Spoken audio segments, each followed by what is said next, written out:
দেশে পুলিশি নির্যাতন বন্ধে জাতীয় নাগরিক পার্টি, বৈষম্য বিরোধী ছাত্র আন্দোলন সহ বেশ কিছু ছাত্র সংগঠন মিলে গঠন করল নতুন প্ল্যাটফর্ম পুলিশ সংস্কার আন্দোলন। বৃহস্পতিবার চট্টগ্রাম নগরীর ১৬ শহর রেল স্টেশন প্রাঙ্গণে সব সংগঠনের নেতৃবৃন্দ একসাথে দাঁড়িয়ে পুলিশি নির্যাতন বন্ধে এই ঘোষণা দেন। এ সময় তারা বলেন, পুরনো সরকারের সময়ের সুবিধাবাদীরা এখন নিরপেক্ষ সাজার চেষ্টার আড়ালে নিষিদ্ধ সংগঠন ছাত্রলীগকে পৃষ্ঠপোষকতা করছে। এমন পুলিশ কর্মকর্তাদের বিচারের মুখোমুখি দাঁড় করাতে হবে বলে দাবি করেন তারা। দ্রুত পুলিশ সংস্কার কার্যক্রম দৃশ্যমান করারও দাবি জানায় তারা। এছাড়া গত পরশু চট্টগ্রামের পটিয়া থানায় পুলিশি নির্যাতন করা ভারপ্রাপ্ত কর্মকর্তা আবু জায়েদ মোহাম্মদ নাজমুন নূরকে প্রত্যাহারের সিদ্ধান্ত প্রত্যাখ্যান করে তাকে বহিষ্কার করে বিচার নিশ্চিত করার দাবি জানানো হয়। এতে সুবিচার ও পুলিশ সংস্কার বাস্তবায়নে কঠোর আন্দোলনের হুঁশিয়ারিও দেয়া হয়।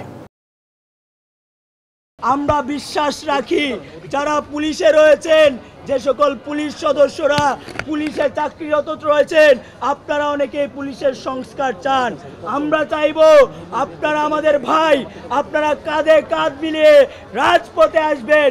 আপনাদের জায়গা থেকে আপনারা আমাদেরকে সংহতি জানাবেন এবং পুলিশের সংস্কার কাজের অগ্রগতির জন্য আপনারা মুখ্য ভূমিকা পালন করবেন।